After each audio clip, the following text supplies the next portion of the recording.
So I hope positive and negative conditions are clear. फिर से एक बार, condition is a necessary factor of cause. Cause और condition same नहीं होता है. Condition is only a factor of cause. Okay, the condition में be positive and negative.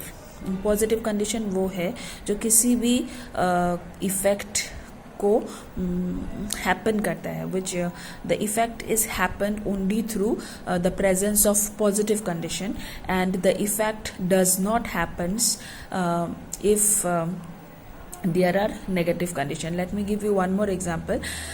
If a person falls into the river and drown and die, okay, अगर कोई पानी में गिर जाता है, नदी में गिर जाता है और डूब के मर जाता है, तो इसमें पॉजिटिव कंडीशन क्या होगा? पॉजिटिव कंडीशन वो होगा उसके मरने का cause. Okay, that will be the positive condition. Positive condition वो होगा कि करंट रिवर में बहुत ज़्यादा था. दूसरा पॉजिटिव कंडीशन होगा कि उस आदमी को स्विमिंग नहीं आता था. तीसरा पॉजिटिव कंडीशन होगा कि वहाँ पे कोई था नहीं उसको बचाने का. ओके, इसीलिए that person he drown and he died. But यहाँ पे अगर नेगेटिव कंडीशंस होता तो फिर वो आदमी बच जाता. लाइक सपोज उसको स्विमिंग आता, या फिर नदी का पानी ज़्यादा गहरा नहीं होता, या फिर वहाँ पे कोई नाव या फिर बोट होता जिसके थ्रू वो बच जाता, या फिर कोई होता वहाँ पे दूसरा कोई आदमी होता जो उस पर्सन को बचाता. So this will be the negative condition, जिसके वजह से जो इफेक्ट हुआ है, the death of the person, वो नहीं होता. So that is called the negative condition. Okay, clear. Now there are certain characteristics of condition. सबसे पहला, condition is a necessary factor of cause. दूसरा, condition is only a part of the whole cause. Okay, condition is only a part. It is not the whole cause but only a part of the cause. तीसरा, अगर condition absent है तो effect भी absent होगा. और similarly अगर cause absent है तो फिर ऑब्वियसली इफेक्ट एब्सेंट होगा. अगर कॉज नहीं है तो इफेक्ट कैसे हो सकता है?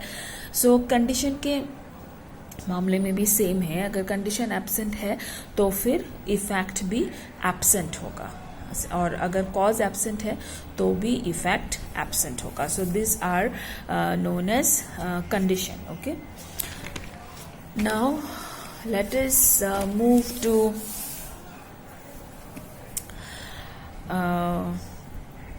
Before proceeding. ये सबसे पहले मैं प्लूरैलिटी ऑफ कॉजेज आप लोगों को समझाना चाहूँगी. What are plurality of causes?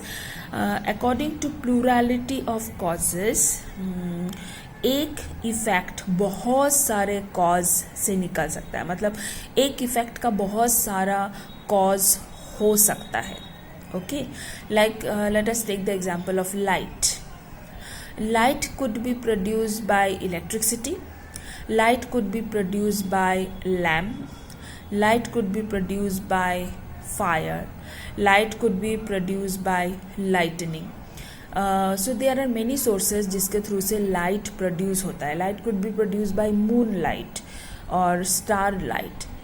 Okay, so light could be produced by many things.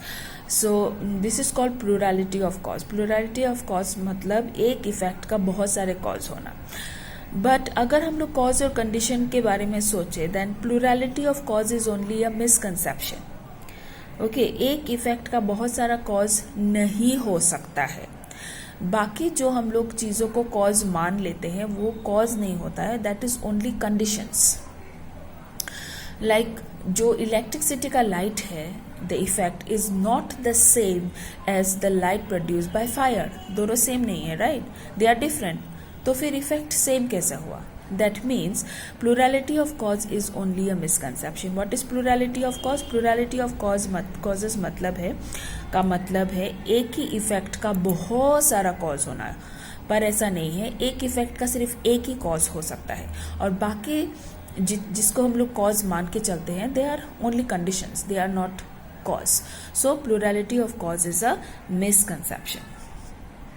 Okay, फिर after coming from cause and condition to plurality of cause, let us go to moving power and collocation. Moving power and collocation and agent and patient, ये दोनों quite similar है. Both the meaning of both are same. Moving power मतलब a force जो किसी भी colocation मतलब material और human anything को अपना माइंड चेंज करने में फोर्स कर सके या फिर उस चीज़ को चेंज कर सके, that is called moving power. Moving power is a force that can change a person or that can change a mob or that can change a thing. Like for example, suppose एक से है बहुत सारा है रखा हुआ है या फिर बहुत सारा कॉटन रखा हुआ है. एक छोटा सा माचिस का तिली अगर हम लोग जला के उस कॉटन में फेंक दें तो क्या होगा, वो कॉटन पूरा जल जाएगा, राइट. इसमें मूविंग पावर है वो माचिस की तीली और कोलोकेशन है वो lump of cotton. Okay, the lump of cotton is totally change into ash with that small matchstick. So that is called moving power and collocation. और एक लाइव मतलब ह्यूमन बींग्स का एग्जाम्पल देती हूँ मैं. आप लोगों ने सुना होगा बहुत सारे नेता लोग बहुत लेक्चर्स देते हैं, राइट, भाषण देते हैं. सो वो भाषण इतना पावरफुल होता है that they can change the mind of many peoples listening to the lecture. Okay, so if a powerful politician gives lecture and if many people are listening, if a mob